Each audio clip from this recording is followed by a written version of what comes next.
Welcome back to the Deviant Thinking Podcast. I'm your host, Jennifer Thompson. Today and always, we'll explore career advice that breaks the rules. I am so excited to have Pim de Morree here with me today.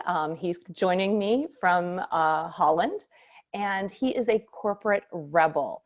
And him and his partner have recently released a book by the same name. And I'm going to hand it right over to you, Pim, and maybe you can tell me a little bit about the mission of your organization and, kind of the impact you want this new book to have. Yep. Well, let me start by saying that I'm, first of all, very happy to be here, to be able to share a little bit about the work we're doing and also about our mission. So let's start with that. Mission is quite simple. If you put it very simply, the mission of Corporate Rebels is to make work more fun. Sounds maybe a bit superficial, but what it's about is to create workplaces where people are actually highly engaged, where they're extremely motivated, where they love to contribute with their talents and their skills to something that they truly believe in. And we started Corporate Rebels a couple of years ago, about 4 years ago now. And the reason why we actually believe that work should be more fun is because we experienced what it's like to work in an environment where work is not fun. So we, if I talk about we, by the way, I talk about Joost, my good friend, and myself.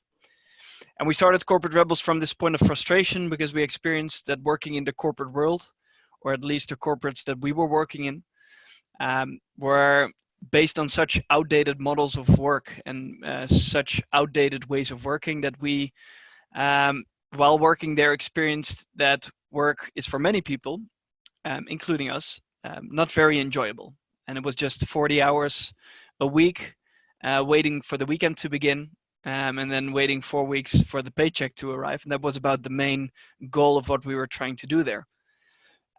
And for us, that wasn't really motivating. So after a couple of years, about 3.5 years of frustrating corporate experience, we decided to quit. And we came up with this idea of our current company, Corporate Rebels, where we said, let's visit the world's most inspiring workplaces.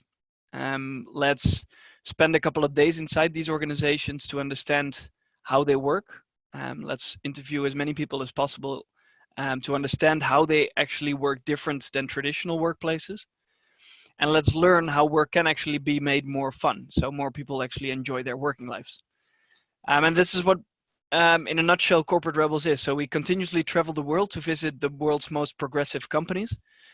And everything we learn, we share through our blog, and also, as you mentioned, in our recently published book, but also in talks and workshops and all kinds of things that we do to push this movement forward, to make sure that more people start enjoying their work and that more companies actually change their ways of working to become more progressive workplaces themselves. That sounds wonderful, and it completely aligns with my clients and the folks that listen to this podcast. They all have that desire for work to be more fun. I actually love, you said it sounds simple. I actually love that it's simple because it really should be, right? It's not about this complex idea of working, but just that one should enjoy their work, right? Isn't it? The saying goes, one never works a day, if they love the work that they do. And I think that's the goal of so many of my clients. I'm curious, as you travel the world, I think one of the good things I hear is there are progressive companies out there for people to work for people to get engaged with. How did you guys choose these progressive companies and determine that they were on your list to visit? Yeah, well, it's kind of a personal list. So when we were still in our corporate careers and we were thinking about this idea of figuring out how work could be organized differently, we started by creating a list based on some books we had read. So, for example, the more usual suspects we added to what we now call our bucket list. So the list of pioneers that we want to visit to understand how to make work more fun. So we started with the usual suspects. We read books from, for example, Laszlo Bock, the former HR director at Google. So we added Google to the list. We heard that Spotify was doing interesting things when it comes to their organizational structure, so we added Spotify as well. But over time, we started to dive more into these kinds of radical workplaces where we've really come across some interesting examples of large companies with no management whatsoever, or companies where employees set their own salaries or set their own working hours and have a lot of autonomy in how they do their things. But these companies most of the time are not very well known. So we've been visiting companies all around the world that people have probably never heard of, but that are doing really interesting things. And it's mainly because we've been visiting similar companies. And while visiting these companies, we then learned about others who are doing similar radical things. So still, it's really hard to find. And now we've been researching this topic for about 4 years and traveling around the world to visit all these companies. And we have visited about 120 at the moment. And still, it's really hard to find new ones. So the total list now includes about 170 pioneers. So that's academics, CEOs, entrepreneurs, and organizations. And in 4 years, that's still a very short list, I'd say. So the vast majority of companies are still very traditional. And it's really hard to find those radical pioneers out there that are really challenging the status quo. So really searching for that needle in a haystack, but they're out there, which I think is exciting. And I what I see when I talk to folks from all kinds of organizations is there's a desire to move in that way. They just often don't know. I'm curious, as you've gone to all of these companies, one of the things that interests me is in your book you talk about that a lot of these companies hire for culture and train for skills. And many of my listeners and clients are in the job searching mode.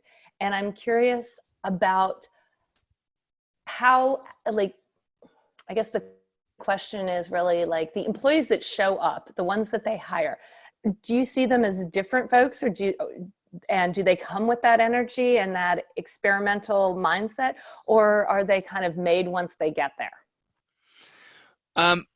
Well, when we talk about hire for culture, train for skills, what we mean is that back in the days, and still a lot of traditional companies tend to do it like this, that they focus on what kind of skills do we actually need for the people working in our teams, in our organization, and let's find those skills and then add them to our organization. While many of these progressives say, well, skills can be taught, and the culture of the organization is more important than figuring out which skills we actually need. So it's more important to first focus on, do the people we are going to hire, are they actually a good fit with our culture? And if so, then let's look at if they are interested in learning the skills that we want them to learn. And so they kind of turn it the other way around. For example, when we visited Spotify, we learned about how they actually changed their recruitment process as well to make sure culture was more at the forefront of the process. So at first they had, I believe, 4 rounds of interviews where the first, the second, and the third were focused on skills. And then when people moved through all of these 3 stages successfully, they would end up at the culture interview. But they figured out that they were just hiring people because of their skills and not so much because of the culture. Sometimes these people were very self-centered and not focused on team performance, but just on individual performance. But they were really reluctant not to hire them because they had already shown in those first 3 stages that they were such capable and skillful people. So they said, why not turn it around? Let's start with the culture interview. And if that doesn't fit, then we don't even need to look at the skills anymore. And we can already more easily put somebody aside during that very first step.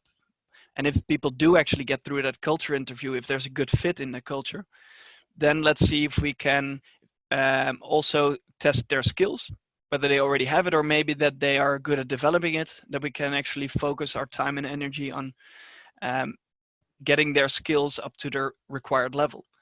So you see that these progressive organizations really focus much more on that. So finding the people that fit their values, that fit their purpose.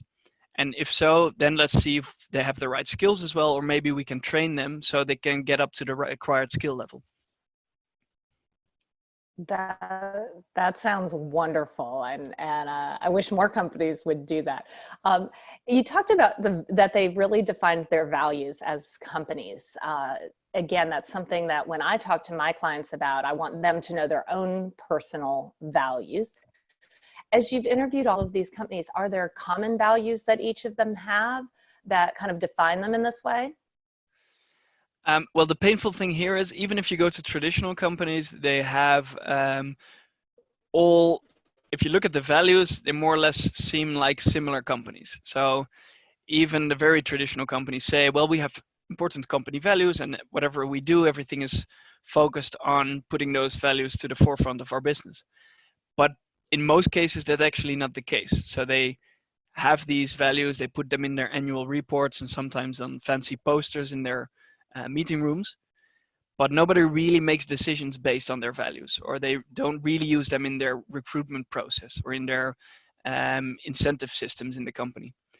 So what is actually the difference between those progressives and traditional ones is that the progressives actually use them. So they don't have a lot of rules in place in their companies. Instead, they say, well, let's use the values as our guidelines. Let's use them in our daily decision making. Let's use them in our recruitment process, in the way we incentivize people in our company, in the way we do performance assessment. And let's really use it as a guideline for what we want our culture to be. So you don't really see a difference in the actual values, but you see a difference in the application of those values between progressives and more traditional companies. I'm curious for yourselves as you've gone out and looked for these companies, right? It is really hard. I agree with you to tell that difference between a company that is progressive, is really living those values, and one that's really good at marketing and branding those values. And it is a skill set I try to teach my clients, right? They get to pick the companies that they work for, and it's their job to interview the company as much as it is for the company to interview them. Do you have any, how do you interview that company to determine that difference? Is there like a favorite question that you ask them, or how do you dig in and be able to actually discern that difference between the one who's actually walking the walk and the one who's just doing the talk? Yeah. Well, first of all, there was at first this was a bit harder for us because you have to kind of, I think, develop your bullshit radar. So we have to. At first, it was really hard for us to figure out, okay, is this company sincere, or is it actually just a load of crap? What is most important for us actually still today is to actually visit those companies, to talk to many different employees in the company, whether they are frontline staff or people at the very top of an organization. And I think once you walk into a building, and that's what we notice very much, once you walk into a building, once you talk to the people in those companies, you really feel there's a difference between the ones that just say it and the ones that actually also do it and put it into practice. One very telling example is our visit to one of the workplace pioneers on our list, which is Patagonia, the outdoor clothing brand. And we went to visit them back in November 2016.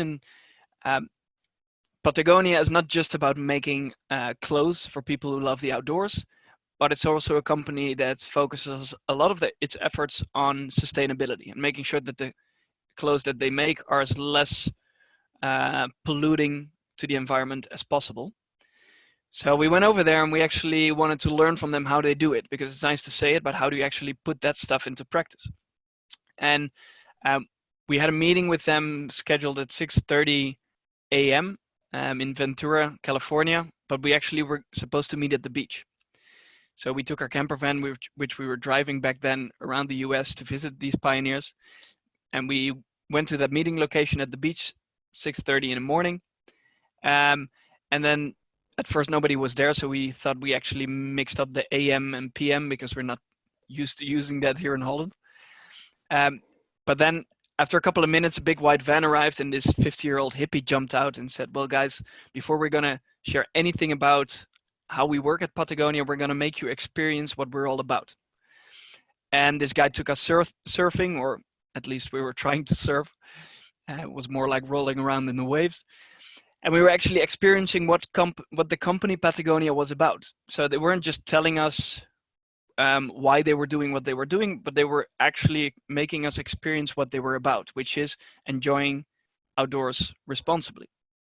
And for us, this was already a very clear sign that this company wasn't just talking about it, but they were also actually doing it. And also during our talks the days after, with various employees from the company, we constantly learned how they put their purpose and their values into practice. And that, for example, they quit their most profitable product line back in the 90s because it wasn't sustainable enough for them. So they quit it and found a solution later on to develop something that was more sustainable, and only then saw profits increase again.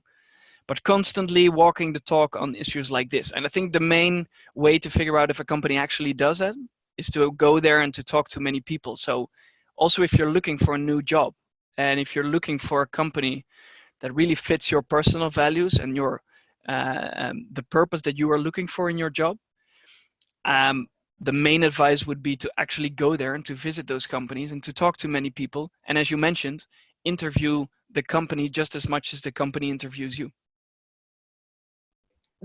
That is such good advice. And you are right. Patagonia is an amazing organization, and I've had the privilege to visit them and work with their people many, many times. And you're right, from the moment you walk in and you're greeted as a real human being at the front door and made to be comfortable, and then you attend your meeting sitting outside on the veranda in the sunlight, and and people are coming and going and the dogs are around, you know it's a different kind of place. And in the same sense, they're serious about their business. It's a really interesting combination that they can look so casual in one way, but when they get into their business side, they are almost ruthless, like you said, and defending their mission that they were willing to give up profit to do the right thing. Yeah, and this is what's inspiring about companies like Patagonia, that people believe in what the company stands for, and the company actually puts its money where its mouth is. And so many companies are doing the opposite, where they talk fancy words and they say, well, we care about the environment and we care about this and we care about that. But in the end, all they care about is their shareholders. And in every decision, every important decision that's being made, people feel, okay, you say one thing, but you do the exact opposite of what you're saying. And this completely destroys all trust in the organization, all trust in senior management in a company. So you can imagine that for a company also, it's important to actually do as you say, not just because it's the right thing to do, but also because it draws in employees, it draws in suppliers and customers who believe in the same thing, and who see that you are sincere and authentic about this thing that you actually believe in. So I think it's important for companies, and nowadays, because not many companies are actually doing it like this, it's a very simple way to differentiate yourself from the vast majority of companies who do just the talking and not the walking. Wonderful. And it's such a simple concept, right? It's just honesty and integrity with yourself and your mission. So as I'm thinking, one of the other questions that comes to mind, and again, I have job seekers out there every day as they're looking for these great organizations. One thing, and it's easy for me to keep talking about Patagonia because it's an organization I'm familiar with. But one of the things I see of those employees is they show up engaged. It's mutual, right?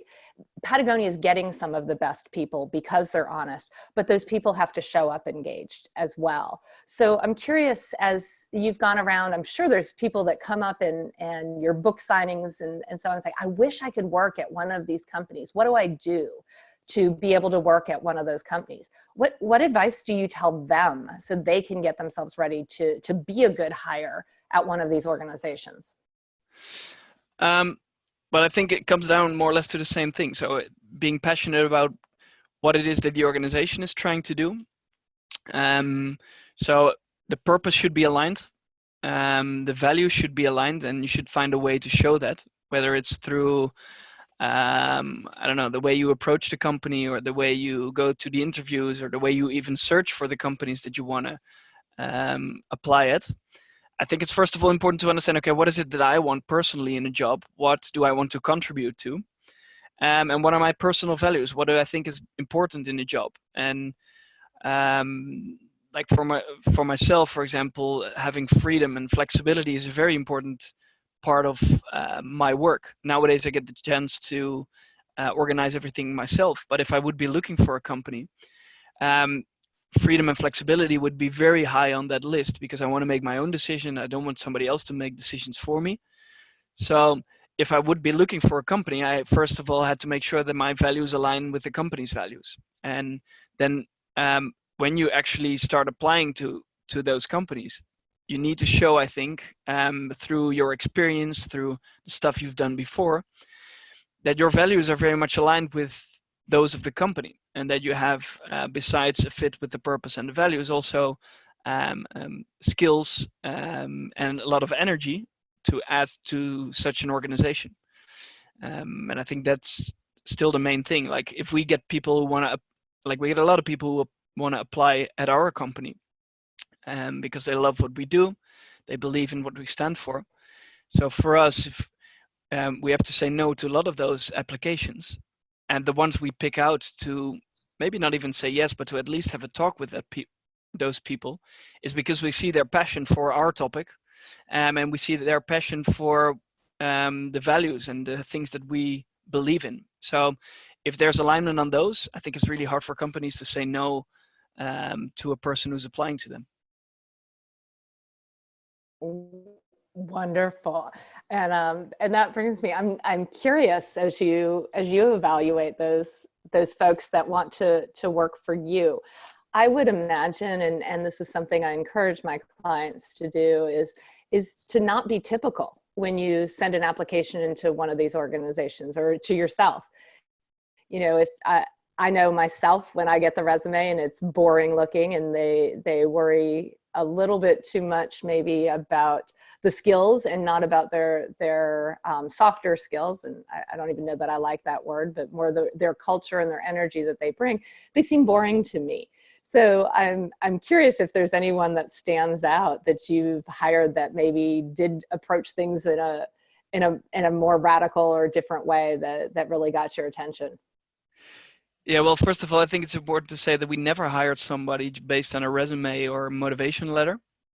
In fact, if we receive those, then we most of the time don't even reply to them, even though we are very happy with the fact that they are applying, but we simply get so many that we can't answer them all, and we decide not to pick those because it's so standard. Like, just sending in your resume and sending in a motivation letter is the very, very, very least you can do to get a job. So for us, if we have the opportunity to pick from more people than just the ones that send in a resume and a motivation letter, well, then we do that. And we find the people that are more original, that show one way or another that they are engaged with what we do. For example, the most recent conversation we had with somebody who wants to work with us was actually last Monday, a couple of days ago.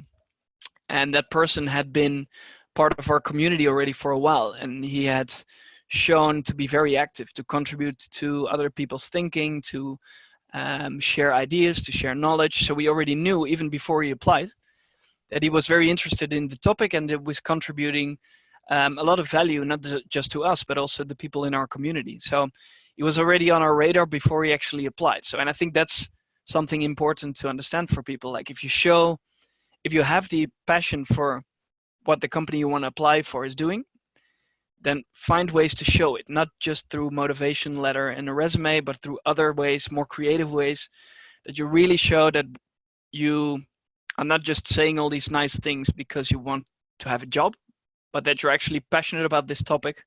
Because I believe then in the end, it will turn out to be, or it will result in something more meaningful than when you're just writing some nice words and send them out to the various companies. As you say that, what comes to mind is exactly what you were saying about a company like Patagonia, right? They show up, they're honest, they live their values every day. And, now with our connectedness in the world and our ability to be on social media and so on, as a potential employee, you can show up and walk your walk every day, even if you're at a company that is not engaging to you. If you're passionate about work, if someone's passionate about the corporate rebel concept and doing work in a very, very different way, even if they're in a standard organization, they can still engage with folks who are doing work in a different way. They can study it, they can share that information, and you're right, it's very, very visible for a potential organization to see. And I think that's a way, like I said, to definitely walk the walk, not just talk about it. Too many people, I think, even employees talk about, I want to work at a company that I can be engaged with, but they don't know how to be engaged in their own life. Yeah, and I think I think you're totally right. And I hate the term personal brand, but what I do like is the fact that you share what you're passionate about, whether that's online or offline in all kinds of meeting groups. But if you try to find what makes you tick and what you're passionate about, and you start actually being active in that topic, then I'm 100% sure that good things will come of it.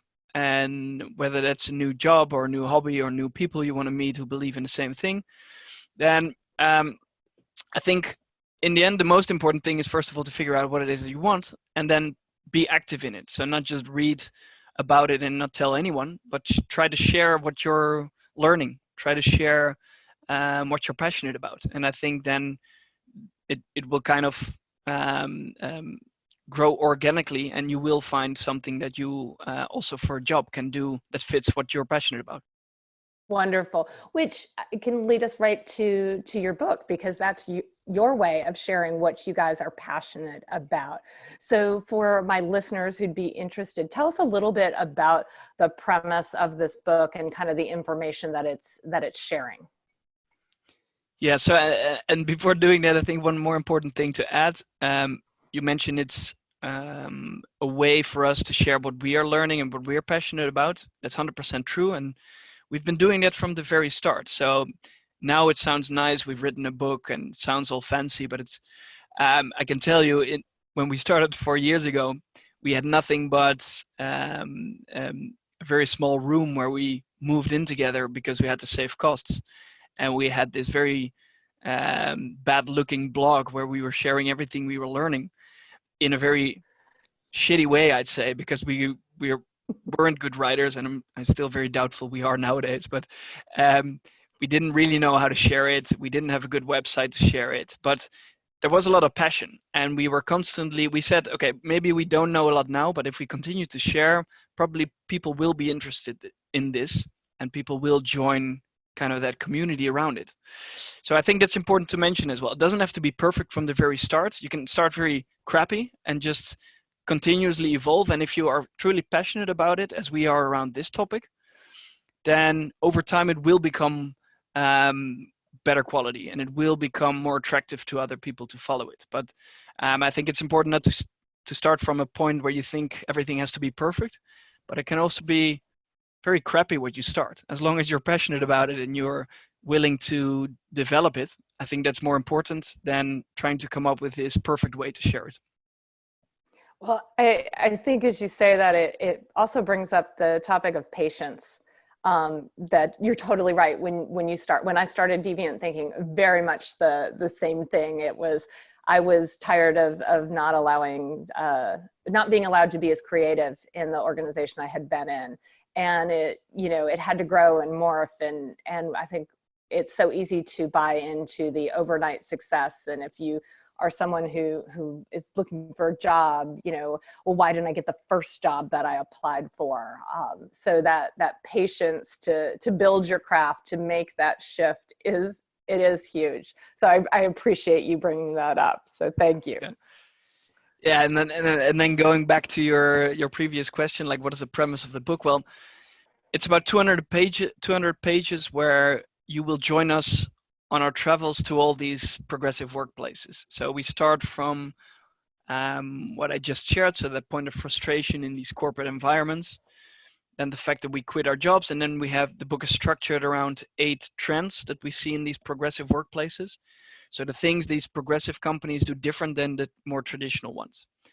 And in every chapter, we take you with us on our journey to, for example, Patagonia and many other pioneering organizations, to see through our lens what we learned from those companies. So based on these more than 100 plus workplace visits, we picked out the most inspiring ones, and we wrote them down in a kind of adventure style way, where it's not just a management book. So we actually wanted to make it more personal. So it's really a lot of storytelling in there from our side, from our perspective. And then we share these 8 main trends, and we share around 20 organizations that we visited on how they work different. So from companies, for example, a company in China, a white goods manufacturer called Haier, where they split up the big traditional organization with 70,000 employees. They split it up into more than 4,000 small companies that act like startups, where people select their own leaders, set their own working hours, where salary is dependent on how well they perform in their small startup. So companies like this, all the way to companies, for example, a company we visited in Brazil, a company called Semco, where this manufacturing company allows its employees to set their own salary, to determine their own working hours, to set up their own companies and find people around them to collaborate with them to make those companies a success. So a lot of different organizations we describe, and then we form them around those 8 trends. So in a sense, you will learn the basics of how these progressive companies work. Fabulous. And it is a delightful read because it is a great adventure that you go on. And you're talking about these 8 trends. Do you mind if I list these 8 trends for my listeners now? Yeah, go ahead. Okay, so the first one is to move from profit to purpose and values. The second, to go from a hierarchical pyramid to a network of teams. The third one, to go from direct leadership to supportive leadership. Fourth, from plan and predict to experiment and adapt. 5, rules and controls, moving to freedom and trust. 6, centralized authority, going to distributed decision-making. And 7, from secrecy to radical transparency.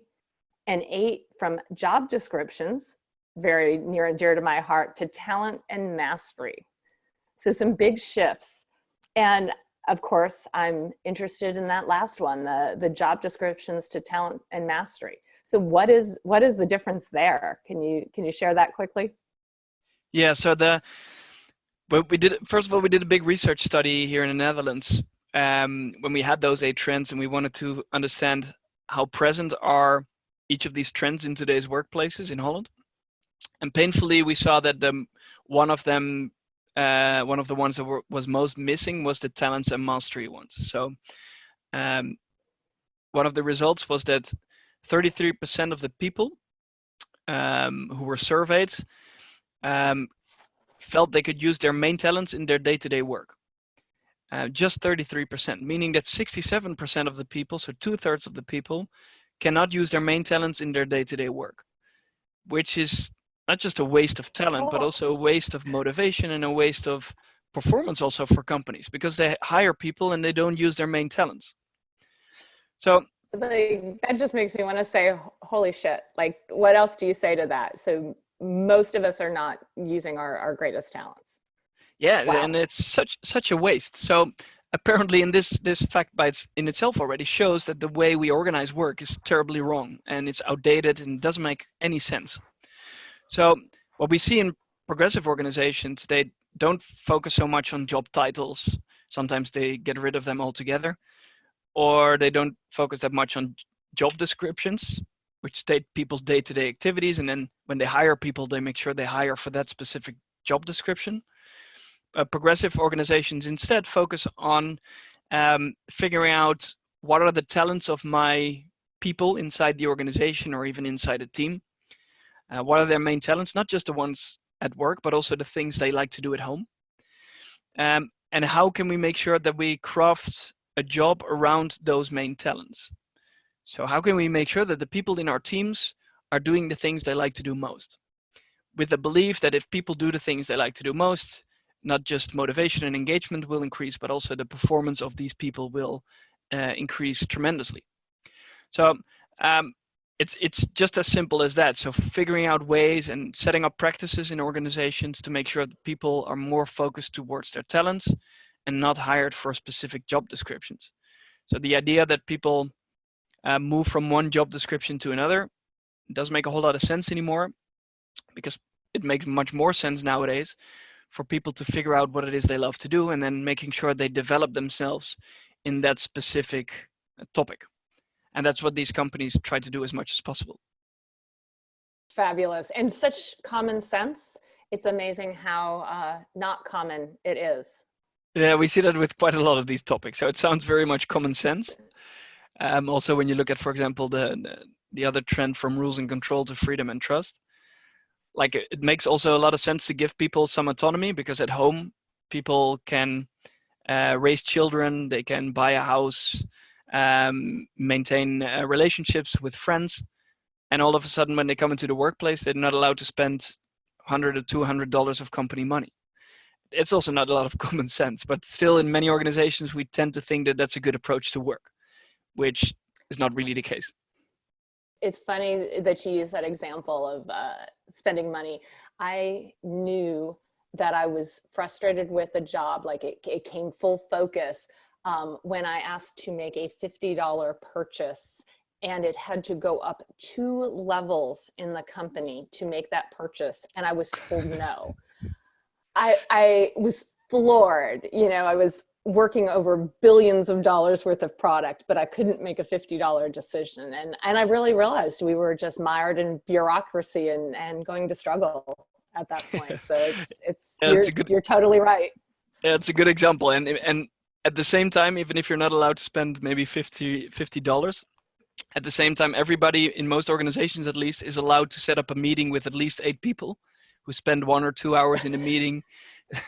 And if you add up all of those hourly wages, then you're probably a lot higher than $50. Oh, if you could see my face now and the giggles that are erupting from it, it's totally true. It's totally true. Yes, what should we trust people on? Totally makes sense. Well, Pim, my one last question.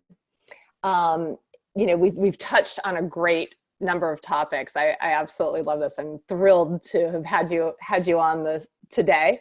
But if you had one piece of advice for someone who knows what they're passionate about and wants to do something different, what would be your piece of advice to be able to find a company that they can do what they love, what they really are talented at doing? What's that advice? Well, it comes back to, first of all, that working out loud. So share what you're passionate about.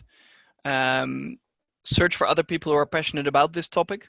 So nowadays online, you have so much opportunities to find people who are passionate about the same things.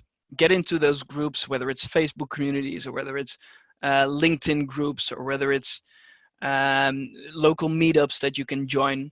All kinds of ways to find people that are like-minded and that believe in the same thing. Start talking with these people, share what you're passionate about, and then organically, I think you will find companies and jobs that fit with that passion. So it's about being open about what you're passionate about, sharing what you learn, and at the same time also trying to find groups that believe in the same thing and that are passionate about the same topic. I think this is the most vital part of anybody who already knows at least what they are passionate about. That is absolutely great advice, is get out there. I like it. Work out loud. I think I'm going to make a poster for my office that says that. It's such good advice. Well, Pim, it has been a pleasure to have you on today. I will be sure to link in the show notes to your great book, which they can purchase on Amazon and other channels as well. And of course, also link back to your website that shares information and continuing the journey that you all on. So thank you so much. I appreciate it, and look forward to seeing more from the Corporate Rebels. Thank you very much. I enjoyed being here, and also for people that are interested in finding some of those pioneering organizations, if you go to our website and if you click on the bucket list, there you have a world map with all these companies where we've been to and the ones we still want to visit. So maybe that can also be a good starting point for people who are looking for inspiring companies to work for. Fabulous. I will link that in the show notes as well. Well, thank you so much. And like I said, look forward to hearing more from you all. If you enjoyed this episode, it would mean the world to me if you'd write us a quick review over on iTunes. It really does help other people understand what this podcast is about and hopefully encourage them to listen as well. Until next time, be deviant.